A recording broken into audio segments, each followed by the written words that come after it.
The envelope was still on the kitchen counter when I got home.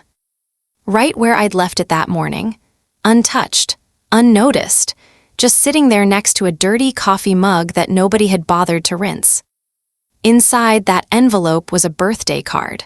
My birthday card. The one I had placed there myself at 7 in the morning because I thought maybe, just maybe, someone in my own house would see it and remember. Nobody did. I stood in my kitchen that evening, still in my coat, still holding my purse, and I looked around at the life I had built. The dishes piled in the sink. The shoes scattered across the hallway. The television blaring from the living room where my son and his girlfriend were stretched out on the couch I had paid for, eating food I had bought, in a house I had owned for 23 years. And I made a decision. Not an angry decision, not a dramatic one, just a quiet, bone-tired, absolutely certain decision. I was done. Not done loving them, you don't just switch that off, but done making myself smaller and smaller so everyone else could feel comfortable. Done treating my own needs like an inconvenience. Done writing checks with my heart and getting nothing, not even a glance, in return. I picked up that birthday card, I put it in my purse, and I walked upstairs to my bedroom. That was the night everything changed. But to understand why I did what I did, and why it mattered, you need to understand who I was before that night, who I had been for the last 40 years of my life, and what it actually costs a woman to keep giving when no one is keeping score. My name is Carol Ann Whitfield. I was born in a small town in eastern Tennessee, the kind of place where everybody knew your grandmother's name and your daddy's handshake meant more than any contract. I grew up in a white farmhouse on a gravel road with a screen door that slapped shut every time you walked through it. My mama grew tomatoes in the backyard. My daddy fixed engines in the driveway on Saturday mornings. We weren't rich, but we were solid. We believed in hard work, in showing up, in doing what needed to be done without complaining about it. Those values became the bedrock of everything I did. I was the kind of girl who made straight A's, not because someone told me to, but because I genuinely believed that effort was the most honest thing a person could offer the world. I put myself through 2 years of community college working nights at a diner in Knoxville, then transferred to a state university and got a degree in accounting. Not glamorous, but steady, reliable, the kind of work that doesn't get celebrated but keeps everything running. I got married at 26 to a man named Dennis Whitfield. He was charming and funny, and he made me feel, for the first time in my life, like I was someone worth looking at. We had a wedding with paper flowers and a potluck reception, and I thought I was the luckiest woman alive. We had 2 children.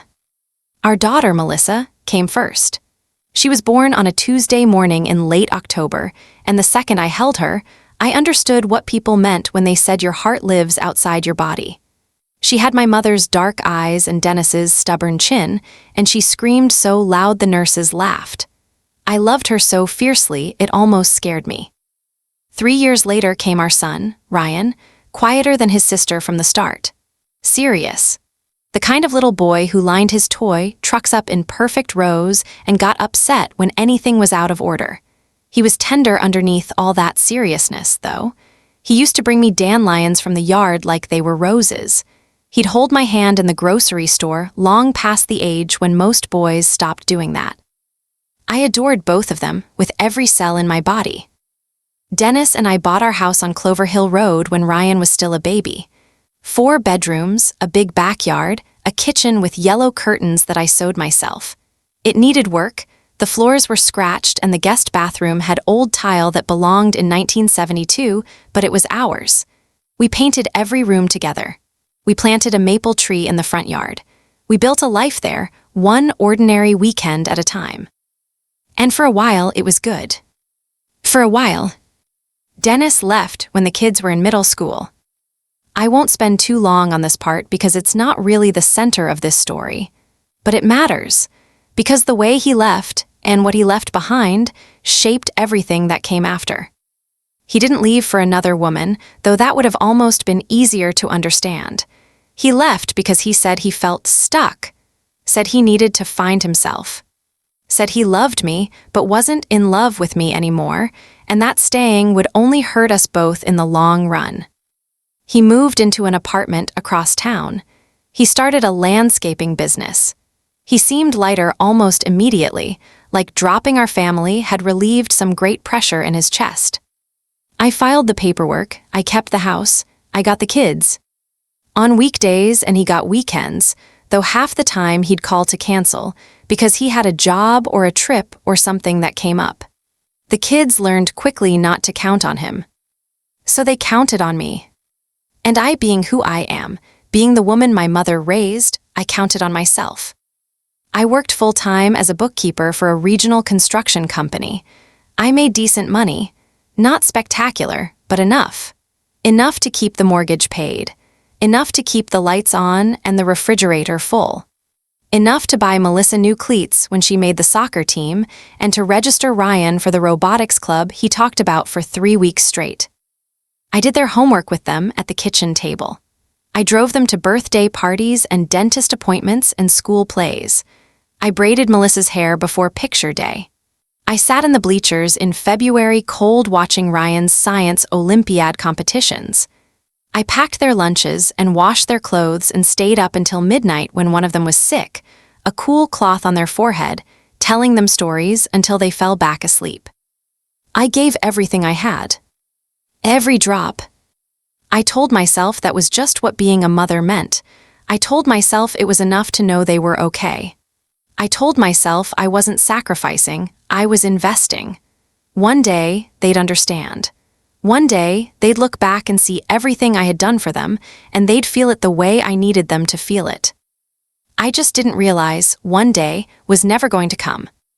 Melissa went to college at 21, a little later than most, but she got there. She studied communication and graduated with a solid GPA and a boyfriend named Todd who she'd met in her junior year. Todd was fine. He was pleasant enough, good-looking in a forgettable way. He worked in marketing and talked a lot about his own opinions.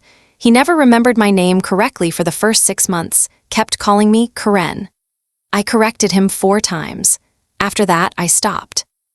They got engaged when Melissa was 24. I helped plan the wedding.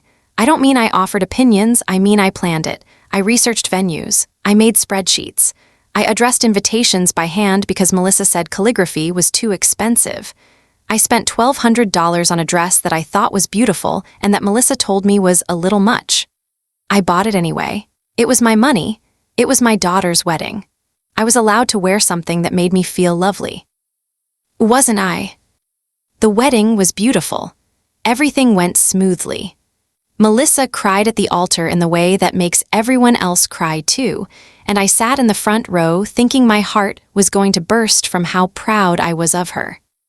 At the reception, she danced with Todd's mother 4 times. She danced with me once, and even then she kept looking over her shoulder to check on something.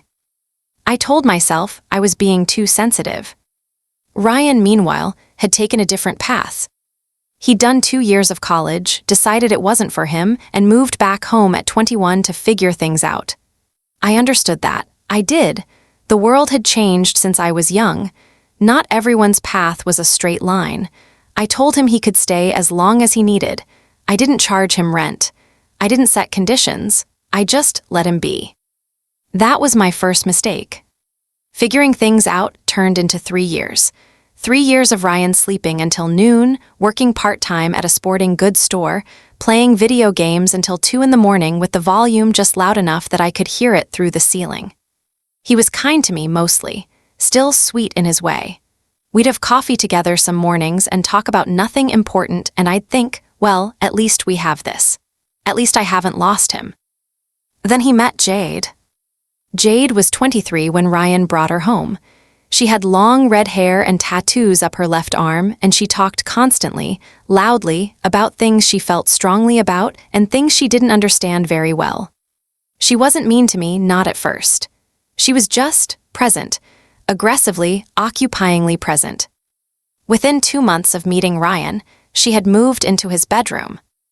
Nobody asked me. Ryan mentioned it the day before it happened. "Hey, Mom, Jade's going to start staying here for a while." Her lease is up, and she needs a place while she figures out her next thing. He said it the way you'd mention the weather. Casual, certain, not a question. How long is a while? I asked. He shrugged. I don't know, a few months maybe. It was 14 months. 14 months of Jade, using my bathroom products without replacing them. 14 months of finding her laundry mixed in with mine. 14 months of her sitting at my kitchen table for meals I cooked without once offering to help or to contribute toward groceries. She had a part-time job at a yoga studio, and she spent her money on crystals and supplements and clothes she found on Instagram. My money went to the electricity bill she ran up by leaving Lee. GHTS on in every room she walked through. I tried to like her. I genuinely did. I'd ask her questions about her interests. I'd compliment her cooking on the rare occasions she made anything. I'd engage with her stories about her friends and her opinions about things.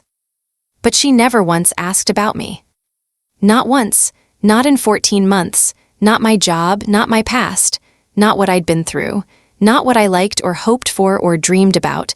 I was not a person to Jade. I was a setting, a backdrop, a provider of free housing and hot meals and clean towels. And Ryan, my sweet boy who used to bring me dandelions, just let it happen. Let me tell you about the money, because this is where it gets real.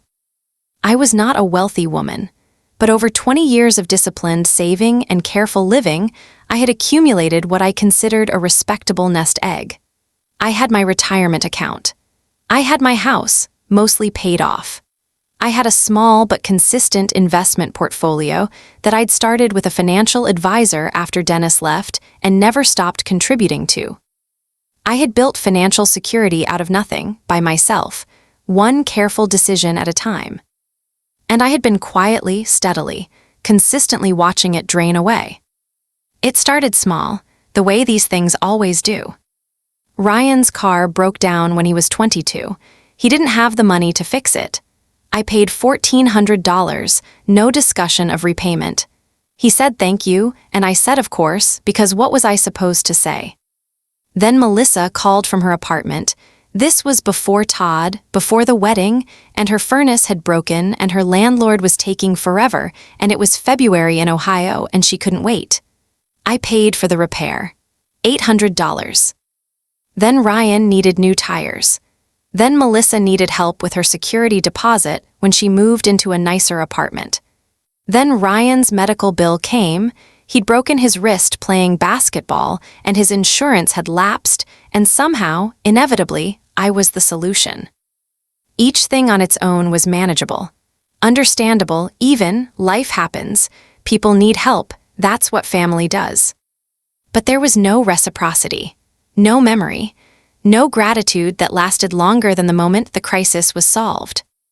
The week after I paid Ryan's medical bill, $940. I came home to find him and Jade watching a movie on a brand new 55-inch television that he'd bought with his credit card because it was on sale.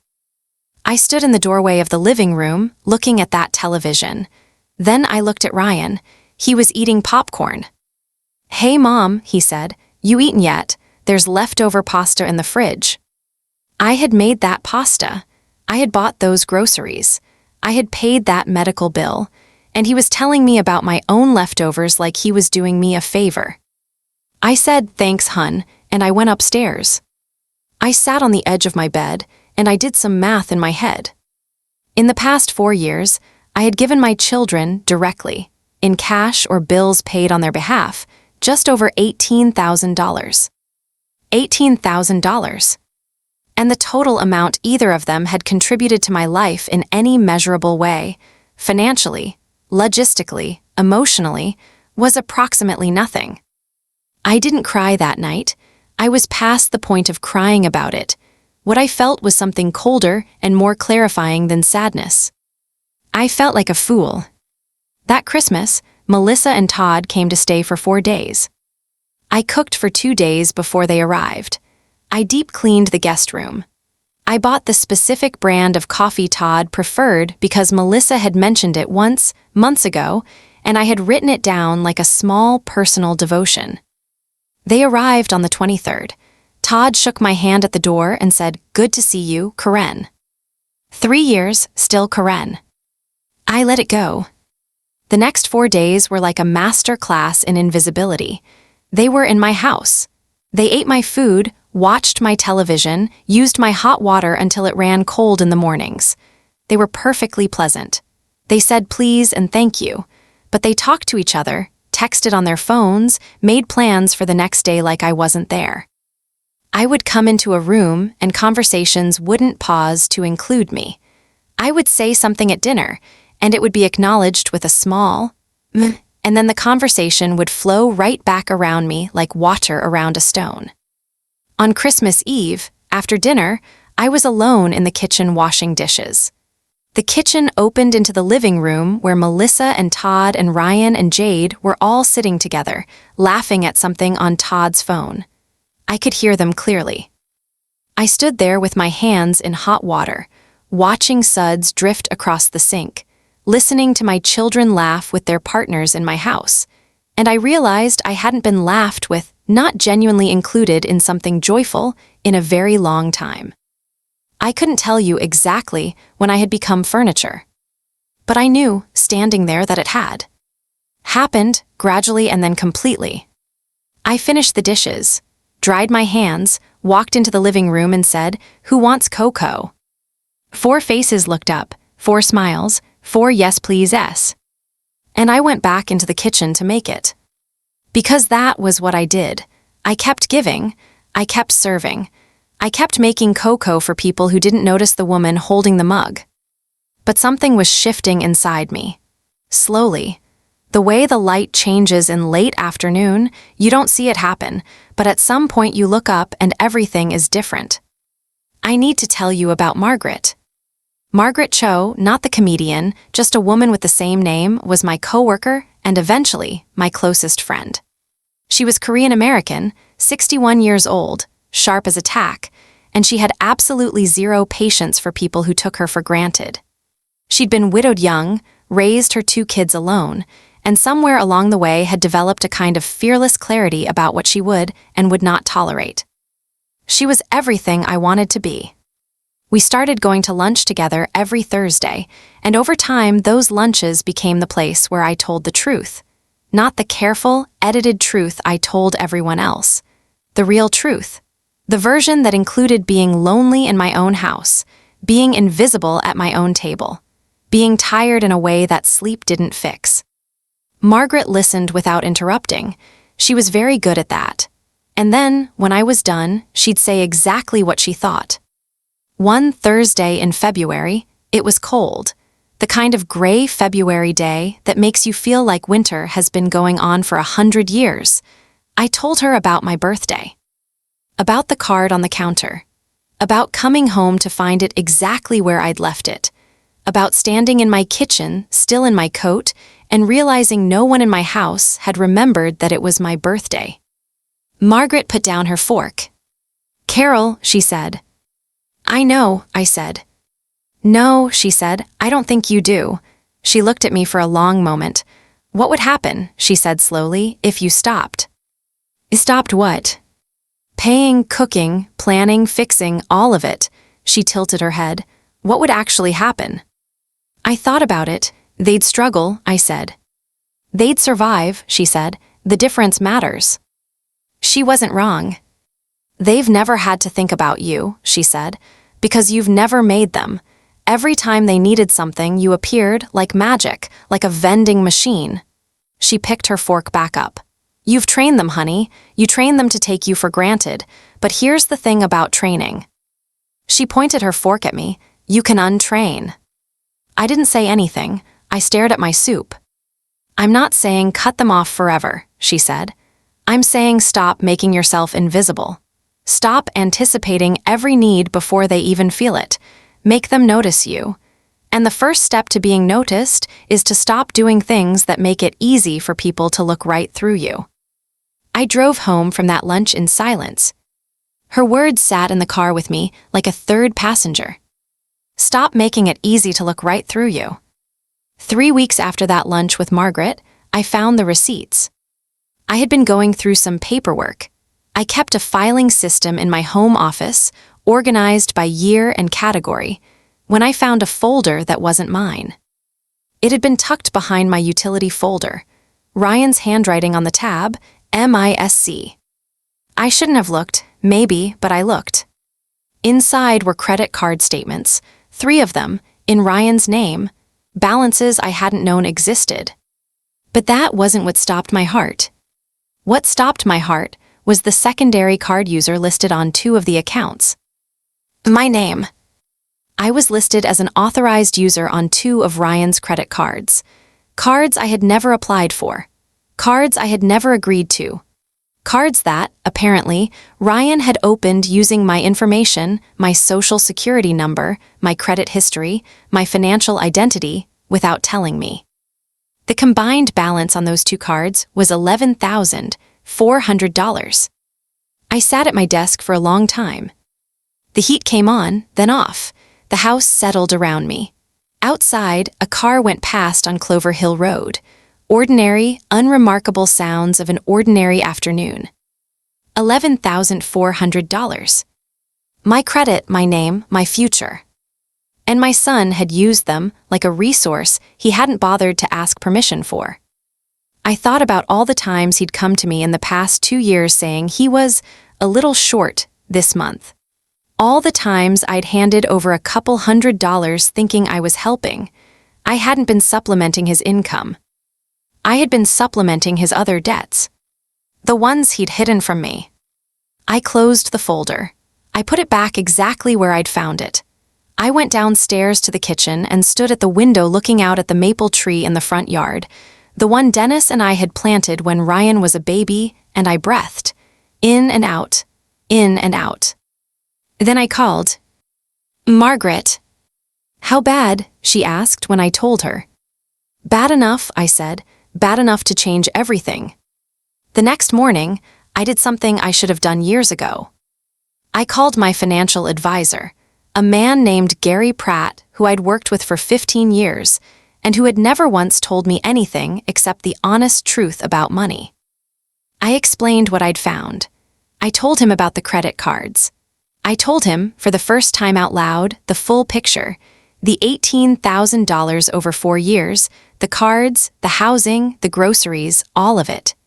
Hearing myself say the total number while Gary listened quietly on the other end of the phone was one of the most uncomfortable moments of my life. Carol, he said when I was done, I've been looking at your retirement projections. A pause. I've wanted to say something for a while. Say it now, I said. He did. The picture he painted was not catastrophic, but it was not comfortable either. At my current rate of supplemental spending, his diplomatic phrase, I was looking at entering retirement with significantly less than I needed. Not nothing, but less than what I had planned for. Less than what I had worked 40 years for. You've been very generous with your family, Gary said carefully. I've been a fool, I said. You've been a mother, he said, but at some point, Carol, you have to be a person too. I asked him what I needed to do. He walked me through it. First, dispute the fraudulent credit card applications. Document everything. Contact the credit bureaus. Second, stop, completely, immediately stop, any and all financial assistance to my adult children that wasn't a true emergency. Third, build a clear boundary around my finances that nobody could cross without my explicit, documented, advance consent. Can I ask you something? Gary said before we got off the phone. Sure. When's the last time either of your kids asked you how you were doing? Not what you could help them with, just how you were. The silence that followed was its own answer. I spent 1 week preparing. I did not explode. I did not confront. I did not give a big dramatic speech or write a letter or lie awake at night practicing what I would say. That's not who I am. My mama always told me that the most powerful thing a woman can do is say less and mean more, that the quietest decisions change the most. So I prepared quietly. I documented the fraudulent credit card applications and submitted the dispute paperwork to all 3 bureaus. I spoke to the bank's fraud department. They were professional and helpful, and the process was underway. I updated my will and my financial accounts to make sure everything was in order and correctly designated. No changes that hurt anyone, just clarity that I'd been meaning to establish for years. I opened a new checking account at a different bank. A personal account, just mine. My direct deposit from work was rerouted there. I went to the grocery store and I bought food, but only for myself. My food, the things I liked. The things I wanted to eat. I labeled nothing. I announced nothing. I simply bought what I needed and placed it in the refrigerator. I called a real estate attorney just to understand my options around the house. I wasn't planning to sell or do anything drastic. I just wanted to understand what was mine and where I stood. Knowledge is not aggression. Knowledge is protection. And then, one morning, I stopped. I stopped paying Ryan's portion of the utilities. I removed him from my phone plan. He was 27 years old. There was no reason on earth he needed to be on my plan. I stopped buying the household groceries for 3 people and started buying for 1. I did not announce any of this. I simply did it. And then I waited. The first sign of impact came on a Tuesday. Ryan came into the kitchen around 11 in the morning. He had the day off from the sporting goods store and stood at the open refrigerator for a long time. "Mom, did you go shopping?" "I did," I said. I was sitting at the table with a cup of tea and a book, which I had not had the peace of mind to read on a weekday morning in longer than I could remember. "There's nothing in here." "There's food in there," I said pleasantly. "Mine." He looked at me. "What do you mean yours?" "I mean I bought what I need for myself this week. If you and Jade need groceries, the store's about a mile away."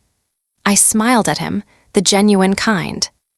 He looked confused, like the rules of physics had changed, and he was still trying to work out why he couldn't float.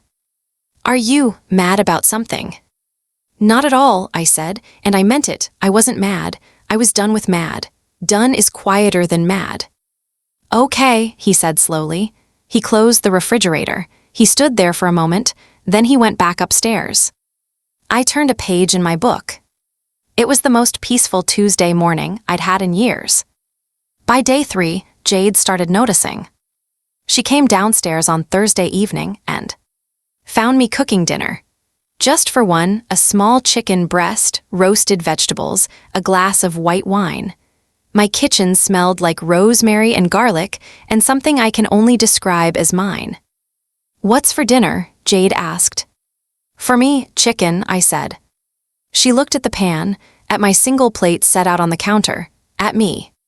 "What about me and Ryan's?" "You and Ryan are welcome to cook whatever you like," I said. I'd offer to make extra, but I only bought enough for 1. Jade's mouth opened slightly. She was not accustomed to being told, politely, to fend for herself. "Is something wrong?" she asked. "Everything's fine," I said. "Because you're acting kind of," she trailed off, apparently uncertain how to finish that sentence without being rude. "I'm acting like a woman cooking herself dinner," I offered. She went back upstairs. 20 minutes later, I heard them ordering from DoorDash on Ryan's phone.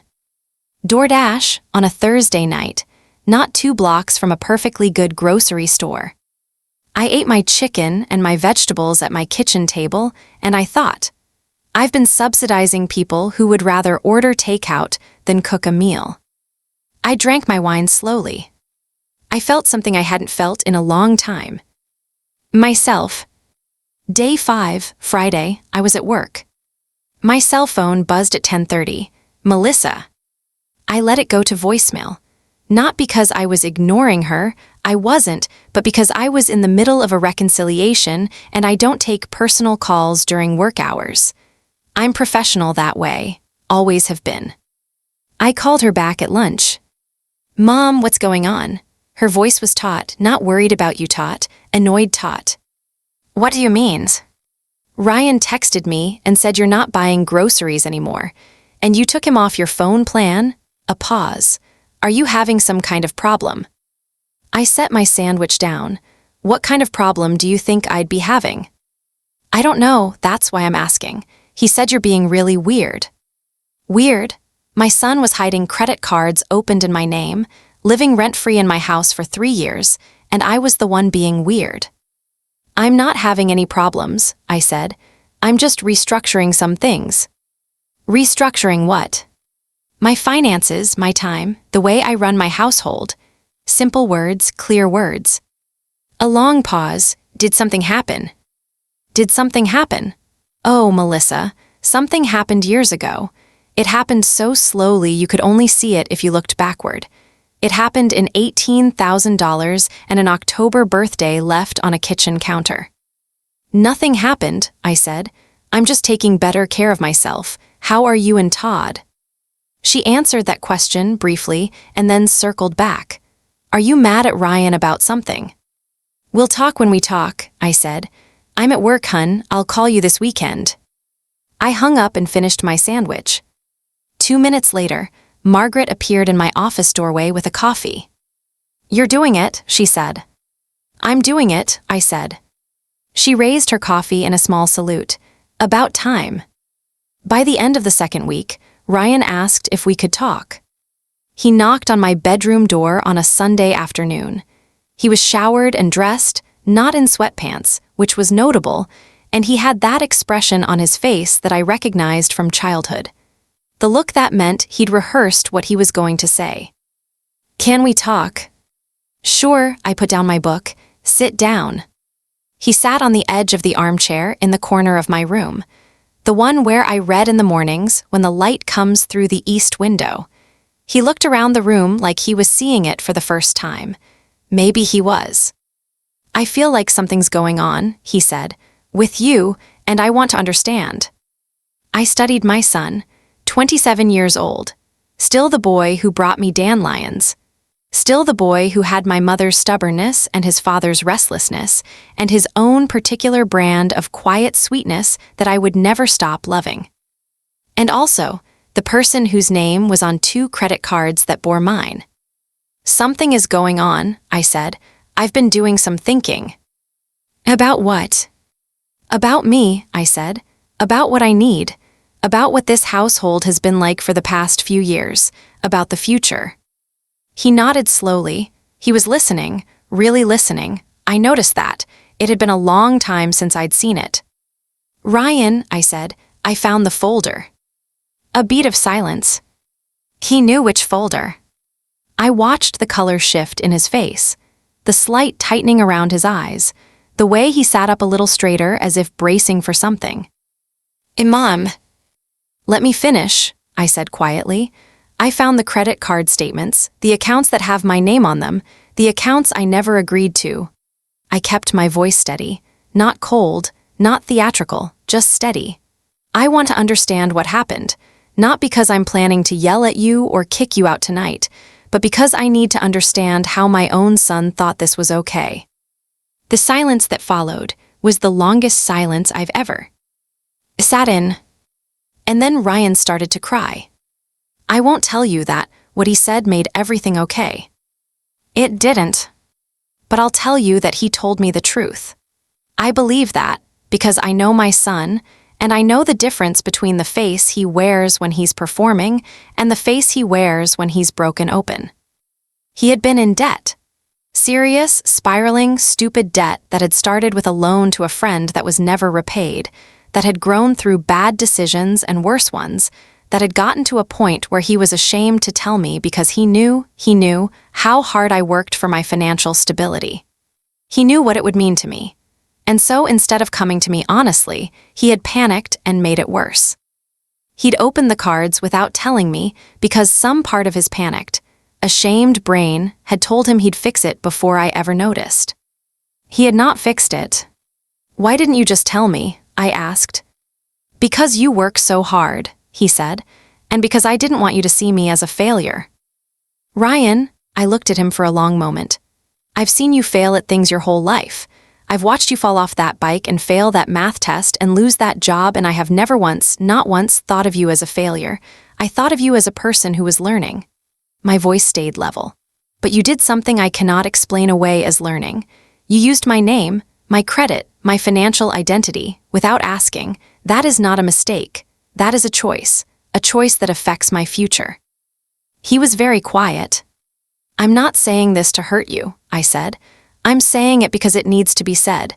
It needed to be said a long time ago, and I'm partly to blame for that, because I made it too easy for everyone in this house to treat my needs as secondary. I stopped requiring people to see me, and you stopped seeing me. I reached over and put my hand on his for a moment. I love you, but that stops now. He nodded. He was still crying quietly. You need to pay those debts yourself, I said. All of them. I've filed the dispute paperwork so it won't affect my credit long-term. But the debt is yours. I won't clear it. That's not me punishing you. That's me refusing to rescue you from something you need to climb out of yourself. Okay, he said. And, I said, I need you to start contributing to this household. Real contribution. Real rent, real groceries, real participation. Or I need you and Jade to find your own space. I love you and you are welcome here, but I am not running a free hotel. He wiped his eyes, nodded again. Then, unexpectedly, he said something I hadn't expected. Mom, he said, when did we stop being good to you? I looked at him for a long moment. Gradually, I said, and then all at once. Melissa called 3 more times over the next 2 weeks. Each time, she wanted information more than she wanted connection. She wanted to understand what was happening financially with Ryan, how it might affect her, what I was planning. But then something shifted. She called on a Wednesday night, late past 10, which wasn't like her. I answered. Mom, her voice was different, quieter. Can I come home this weekend? Just me, not Todd, just I want to come home. I said yes. She arrived on a Friday evening. I didn't cook a big dinner. I made soup from scratch, my mother's chicken soup recipe, the one I knew by heart, the one I'd been making since I was 12 years old, and I set 2 places at the kitchen table. Just 2, like it used to be sometimes when they were small and it was just us. She came in and the house smelled like that soup, and she stopped just inside the front door, and something in her face went soft in a way I hadn't seen in years. It smells like when we were little, she said. Sit down, I said. It's almost ready. We ate soup and talked. Not about Ryan, not about finances, not about anything important. About her job. About a book she'd been reading. About a memory she'd had of our old neighbors, the Petersons, who had a dog named Biscuit that she had loved desperately at age 9. And then, between the soup and the tea I made afterward, she said, Mom, I'm sorry. I looked at her. I've been thinking a lot, she said, about the last few years, about how you're always just there, handling everything, and I've just taken it for granted, I think. She wrapped both hands around her mug. I never asked you how you were doing, like really, I never asked. She looked up at me. How are you doing? It was such a simple question. Such an ordinary, simple question. And it broke me open a little. I've been lonely, I said, for a long time. She didn't say anything for a second. She just looked at me. And then she got up from her side of the table and she hugged me. Not a quick, departing hug. A real one. The kind she used to give me when she was little and she'd fallen and she just needed her mother. I held her for a long time. I cried a little, so did S. I won't tell you it fixed everything. It didn't. You don't undo years of inattention in one conversation, but it was real, it was honest. It was the beginning of something, not the thing itself, but the beginning. And beginnings matter. Jade left in March. She and Ryan had a falling out that I wasn't privy to and honestly didn't need to know about. She packed her things over 2 days and moved back to her mother's place. She said goodbye to me on her way out, a real goodbye, surprisingly. She stood in the doorway with her bags, and she looked at me with something I can only describe as sheepishness. I know I wasn't easy to live with, she said. You weren't, I agreed pleasantly, but I hope things go well for you. She nodded, seemed to want to say something more, then just nodded again and left. Ryan didn't fall apart the way I thought he might. He was sad, clearly. But also, over the following weeks, something in him seemed to settle, like a snow globe that had been shaken for years and was finally being set back down. He got a better job, not a great job, but a step up. He started getting up at regular hours. He started cleaning up after himself without being asked. He started paying me $600 a month, which we had agreed on, a real conversation, numbers on paper, nothing left vague or assumed. Small things, but real things. One evening, I came downstairs to find him cooking. Actually cooking, pasta from scratch, sauce in a pot, the whole thing. He'd set the table for two. "Sit down, Mom," he said. "Dinner's almost ready." I sat at my own kitchen table, in my own house, and let my son cook for me for the first time in his adult life. It was the best pasta I'd ever eaten. Maybe that's not objectively true, but it tasted like something. I hadn't talked to Dennis in years. Not since Ryan's high school graduation, at which point we had exchanged brief, polite sentences over mediocre, catered food and gone our separate ways like neighboring countries who had agreed on a diplomatic border. He called me in April, out of nowhere. Ryan had called him, apparently, told him what had been going on, about the cards, about the money, about our conversation. I almost didn't take Dennis's call, but I did. "Carol," he said. "Dennis." A pause. "I owe you an apology." I kept my voice neutral. For a lot of things, his voice was older. Of course it was, we were both in our 60s now. He sounded tired in a way he hadn't when I'd last seen him. But specifically, for leaving you to raise them alone, for checking out financially and emotionally when they still needed both of us, for making you carry all of it. Another pause. Ryan told me about the credit cards. "Carol, I am so sorry. That should never have." "Dennis," I stopped him, not unkindly. "I appreciate this, I do, but I'm not looking for your apology. I'm past the point of needing it." And I meant that, genuinely, not as a performance of dignity but as a simple statement of where I had arrived. Ryan and I are working through our own things. What I need from you, the only thing I need, is for you to show up for your kids, not for me, for them. A long silence. "I've been doing a lot of thinking about that," he said quietly. "Good," I said, "think harder." I wasn't cruel about it, but I was clear. After we hung up, I sat in my kitchen with a cup of tea and I felt something very specific. I was not angry at Dennis anymore. I had been angry for a long time, a quiet, smoldering anger I'd been living around for years like a patch of floor with a soft spot. But it was gone. Not forgiven exactly, or not yet, but released. Set down. I had stopped carrying it. I thought, this is what getting older can be, if you do it right. You stop carrying the things that were never yours to carry. 6 months after the birthday card, no one noticed. 6 months after I stood in my kitchen in my coat and made a quiet decision. Here is what my life looked like. Ryan was still in the house, but the house felt different now. He cooked twice a week. He mowed the lawn without being asked. He had paid down a significant portion of one of the credit cards using a structured payment plan and was working on the second. We had coffee in the mornings sometimes and talked, really talked, the way we used to, about things that mattered and things that didn't. He asked me one morning about my mother, about what she was like, about growing up in Tennessee. I talked for an hour. He listened the whole time. Melissa called more. She called just to call. Not to report, not to ask for things, not to update me on logistics.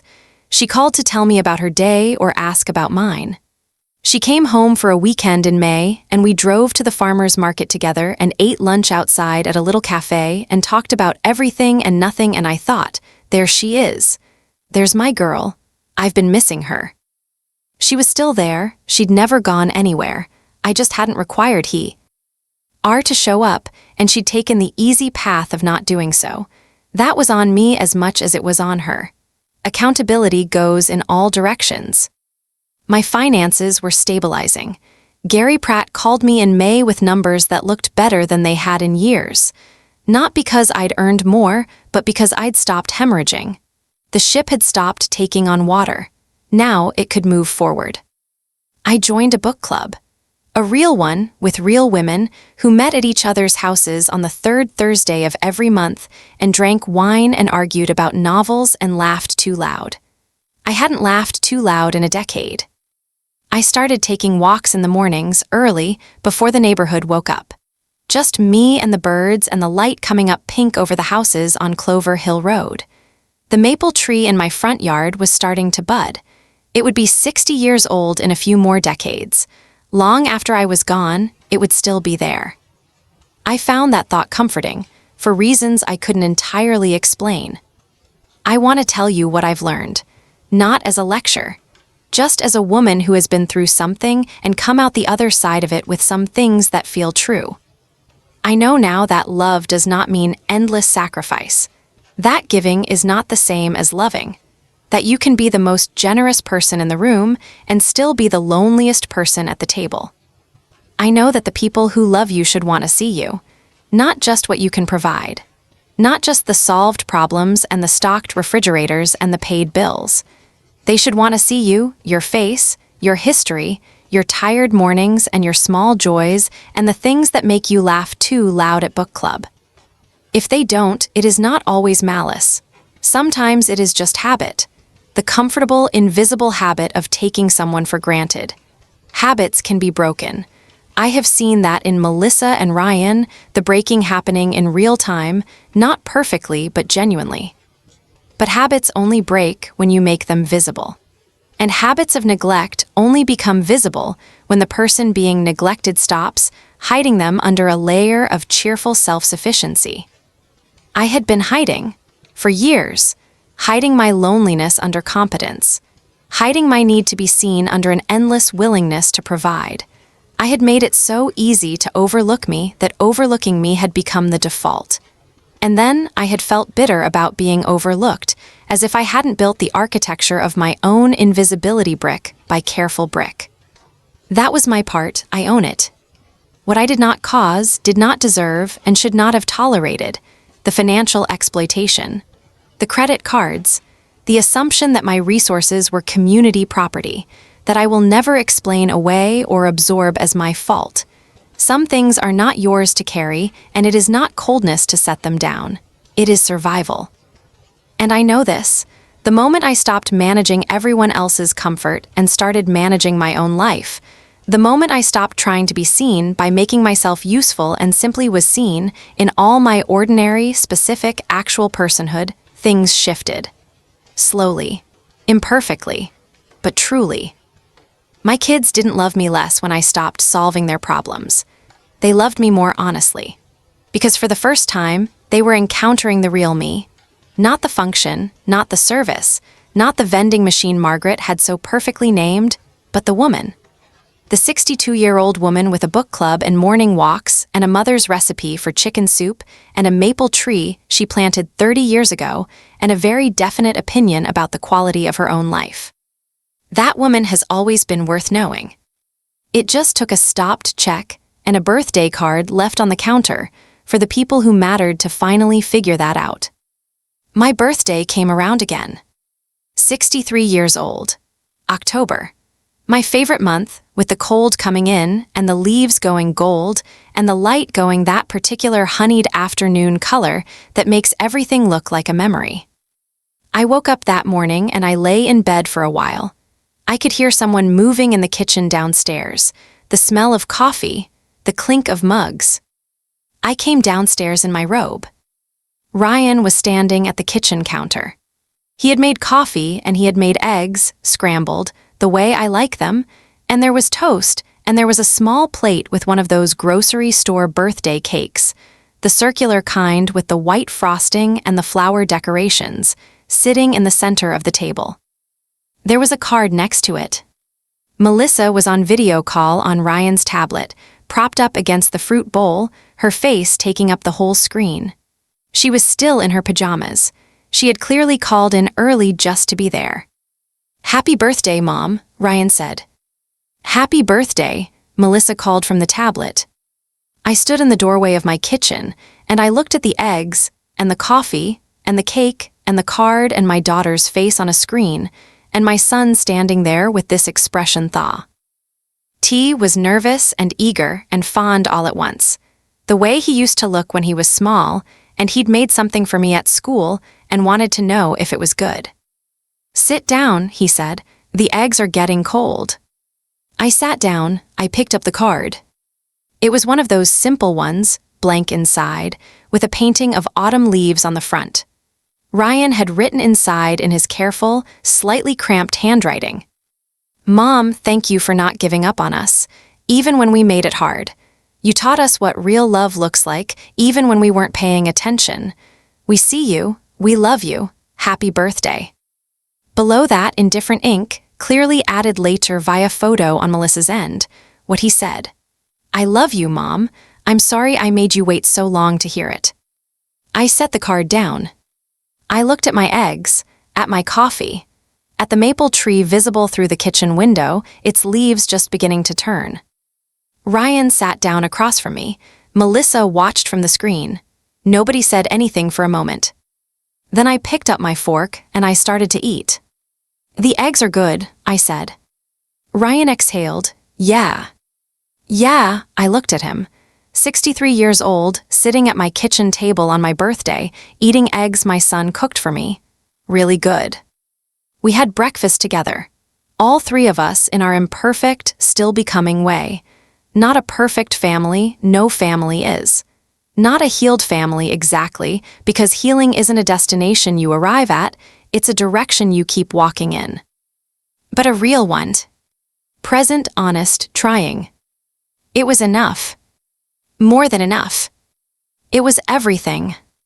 I still have the birthday card from the year no one remembered. I kept it, I didn't throw it away. I have it in a drawer in my home office, tucked into the back behind some receipts, and every now and then I come across it when I'm looking for something else. I don't take it out to feel sad. I'm not sad about it anymore. I take it out occasionally to remember. To remind myself of the woman who stood in her kitchen at 62, still in her coat, still holding her purse, and made a quiet, certain, irrevocable decision to require more of the life she had built. Not to blow anything up.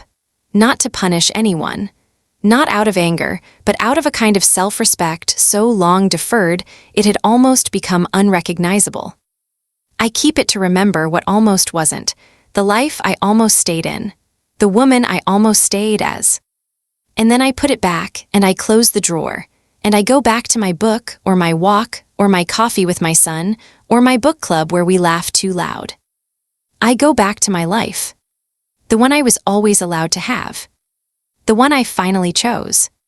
If any part of this story felt familiar, if you've been that person standing in your kitchen in your coat, wondering how you became invisible in your own home, I want you to know something. You are not invisible. You have never been invisible. You just stopped asking people to look. Start asking. You are worth finding.